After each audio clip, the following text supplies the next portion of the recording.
તો વડોદરા શહેરના વાઘોડિયા ચોકડી વિસ્તારમાં ફાયરિંગની ઘટના સામે આવતા ચકચાર મચી ગઈ છે। બાઇક પર આવેલા શખ્સોએ એક વ્યક્તિનો પીછો કરી ગોળી મારી દીધી। ગોળી વ્યક્તિના ખભાના ભાગે વાગતા ગંભીર ઈજા પહોંચી। ઘટનાથી વિસ્તારમાં ભારે દોડધામ અને ભયનો માહોલ જોવા મળી। ઇજાગ્રસ્તોને પ્રથમ એસએસજી હોસ્પિટલ અને બાદમાં ખાનગી હોસ્પિટલમાં ખસેડાયો। વડોદરા શહેર અને ગ્રામ્ય પોલીસની ટીમો તાત્કાલિક ઘટના સ્થળે પહોંચી। એફએસએલની ટીમે સ્થળ પરથી પુરાવા એકત્રિત કરવાની કાર્યવાહી શરૂ કરી। હુમલાખોરો ઘટનાને અંજામ આપી ફરાર થઈ ગયા।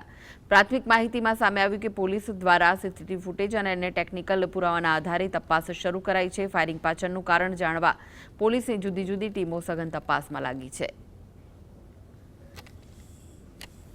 ઓવરટેક કરી બાઇક ઉપર બે જણ આવી એમને ફાયરિંગ કરેલું છે। એમને જમણા ખભા ઉપર ગોળી વાગી છે। હાલ એસએસજી માં સારવાર હેઠળ છે અને વડોદરા ગ્રામ્ય પોલીસ અધિક્ષક સાહેબના માર્ગદર્શન નીચે એલસીબી એસઓજી અમારું ડિવિઝન ડીવાયએસપી ઓફિસ અને સમગ્ર જિલ્લા વડોદરા જિલ્લાની પોલીસની ટીમ તમામ થાણા અધિકારીઓ આ તપાસમાં લાગેલા છે। સાથે સાથે શહેર પોલીસ પણ મદદમાં છે સાથે જ।